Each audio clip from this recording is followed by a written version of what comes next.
Welcome, all you misfits and metalheads, to another episode of the Cutting Room Floor. We are from the band Cut Like This. I am Thorn Black. I'm Rose Blood. And we have music right here on YouTube and Spotify. Go check us out and give us a like and subscribe. Help a band out. So today is Sinister Sunday, and you know what that means. Another anime review. Today we have for you Akudama Drive. Rose, why don't you tell them a little bit about this one? All right. Akudama Drive was produced by Pierrot and Too Kyo Games, and it was written by Kazutaka Kodaka. All right. This is a futuristic cyberpunk dystopia.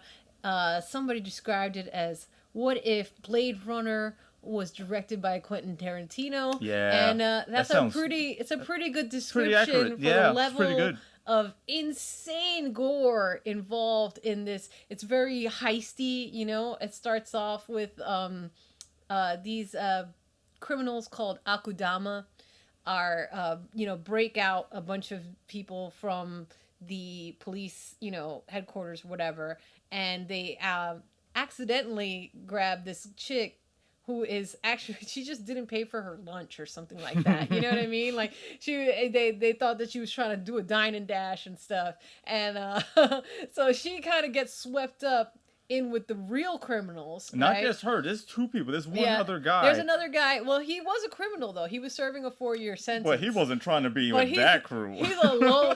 So two low-level, criminals. One person who's barely, she's not really a criminal. She's just, She just didn't pay for her lunch. Yeah, it's not really that unfortunate. Big of a deal. Wrong place, wrong time. Yeah, she's in the wrong place at the wrong time, and they give her the tag swindler, right? The other guy that he served a 4-year sentence, but he was just a kind of low-level thug. His name is Hoodlum, and the others' code names are Courier, who has a really badass motorcycle that's this bike is insane. Yeah, it's retrofitted out with all kinds of cool weapons and stuff like that.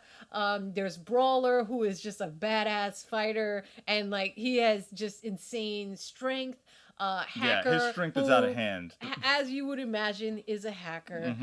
Self-explanatory. Doctor, who is kind of like this female Frankenstein chick, and she's cray-cray. She's a little cray-cray. Oh, yeah. And Cutthroat, who is absolutely totally insane. Totally insane, guy. He was on death row for killing 1,000 people. This dude is bad news. Yeah. And he's obsessed with the color red.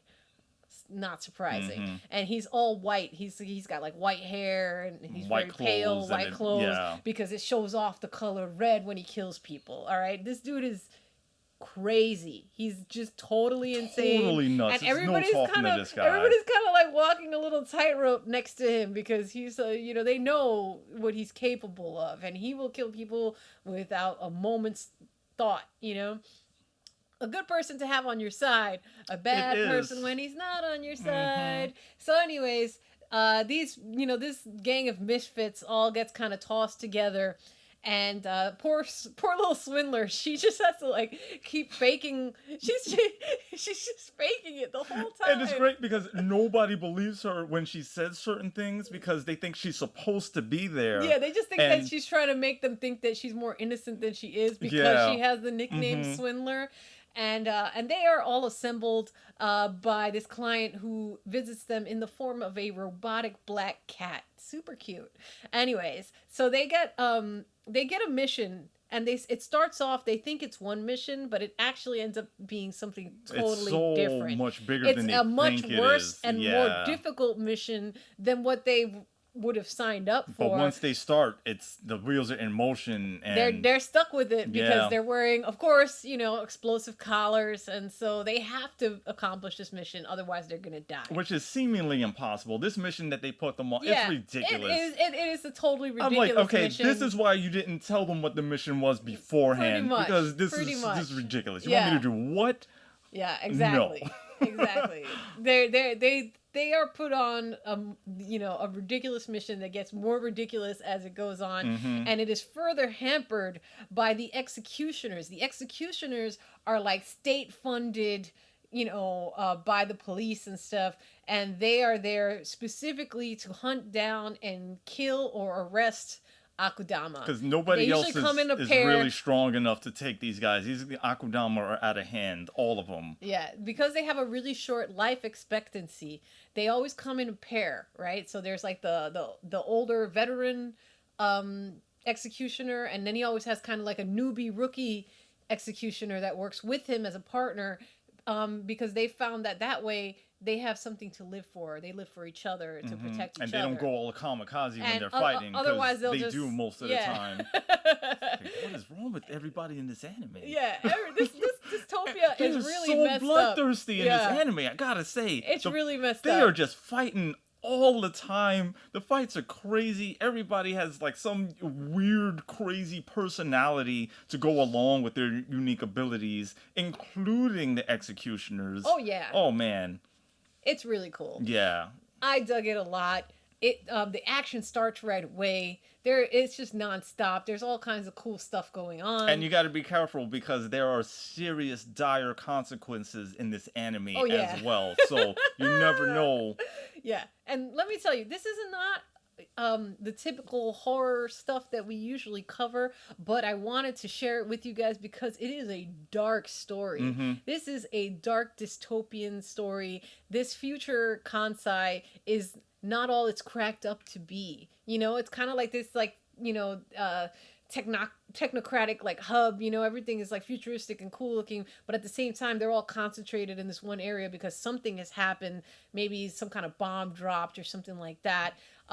We don't really know all the details, but we get to learn it as the story goes on. Yeah. In the form of these, like cute. It's almost like public service announcements with these cute little mascot characters, but they're talking about the end of the world. And they come up like on a little stick. There's like two on a stick, like little and they're like dancing around, telling you this horrible story, and then spin around and have a different expression, and they're all like cute, but the story that they're telling doesn't match how cute they are. Exactly. Like, what's going on? Yeah. There's a lot of really interesting stuff. And then, of course, even when, I don't want to say anymore, actually. If I tell you anymore, it's going to ruin the story. So I'm just going to say this is absolutely one of the new season anime that I'm very excited about. It was actually supposed to come out this season. It was supposed to come out earlier this year, but it ended up coming out in October because of COVID. Yeah. Okay. Surprise, surprise. And, so it came out a little bit later than they originally had meant it to. But it's super rad, guys. If you're into really cyberpunk dystopic futures, you're gonna really dig this thing. And the level of violence and madness that goes on is pretty high, especially with Cutthroat. Oh my god. He has that name for a reason. Who has a crush on Swindler, and she's like terrified. So she's walking the tightrope even, more delicately than any of the other characters, because all the other characters are like, oh yeah, freaking Cutthroat. Ugh, you be careful with that guy. But she's just like, he's all up in her grill, like he wants to be around her all the time, and she's like, I guess it's better to be on your good side. It works out when somebody tries to attack her, but also, that thin line between love and hate, kind of, it's like, or obsession and murderous intent. I don't know. So, anyways. Given all of that, what would you rate this anime, Thorn Black? Well, this is a pretty good one. This is definitely one to watch this season. I think I am going to give this anime a solid 4. Ooh, yeah. Yeah. All right. You know what? I see your 4. And I'm gonna agree. Yeah, 4. This is a really great anime. Super cool. I want to know more about this world. Super cool art, even down to how they draw their eyes. It's just their world. Their eyeballs are like their world. It's not typical anything. The action is out of hand in this. If you're a fan of heists and action and crazy, you can really see the influence of Blade Runner is heavy in this.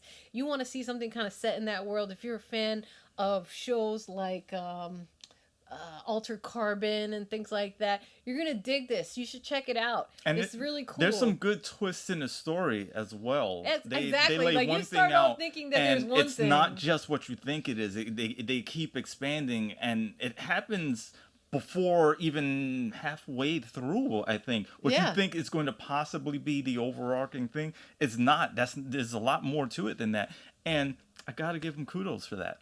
Absolutely. Solid watch. That is all for us today. Once again, please like and subscribe. Help our band out. Check out our music here on YouTube and Spotify. We will be back. We have new episodes every Wednesday and Sunday. That's all for us today on the cutting room floor. We're out.